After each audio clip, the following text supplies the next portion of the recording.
and obviously I think you said China has the lion's share of the magnet industry, and obviously, for the rest of the world, that's a concern if China were to sort of stymie the export of those critical and rare earth minerals.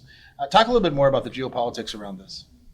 So what's interesting is you kind of go back maybe 40, 50 years, right? So these high performance magnets that we use today were developed in Japan and the US, right? There were two teams, a GM team and then a team in Japan. And so they still argue about who was the one that got there first. But GM, we think, is the one that really developed these materials and scaled them. But then during the 90s and 2000s, the process to make them it's long, it's complex, it's also environmentally not great. And so that kind of all moved to China. And so since that time, China has really developed a lead in processing those types of magnets.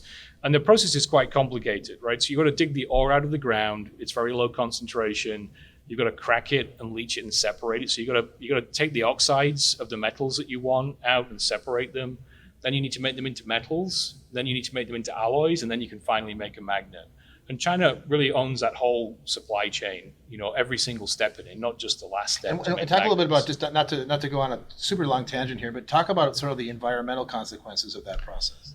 So early on, you have to crack and leach, which sounds bad. It is, right? So the crack is with an acid, a very strong acid, and then the leach is with a solvent. And so you've got acids and solvents that are being used. And so, the numbers that are kind of order of magnitude here is for every ton of magnet you make several thousand tons of hazardous waste.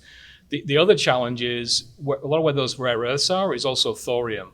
And thorium's a radioactive material. And so not only do you have these big lagoons, in China that they're very acidic and have a lot of acid in them that are bad. Nothing grows there. Then they're also radioactive too, so causing serious health concerns for the local population. So this is if we did not have alternative technologies like what Niron is doing. This is what we'd have to do at scale to basically keep up with growing demand. Yes, and in the West, there's Western rare earth companies that are coming online and are being supported by the government to try and start to fill the gap. The challenge here is that we need, it's not enough, right? There's going to be a lot more demand than there is supply, even with those Western rare earth mines and magnet makers coming online.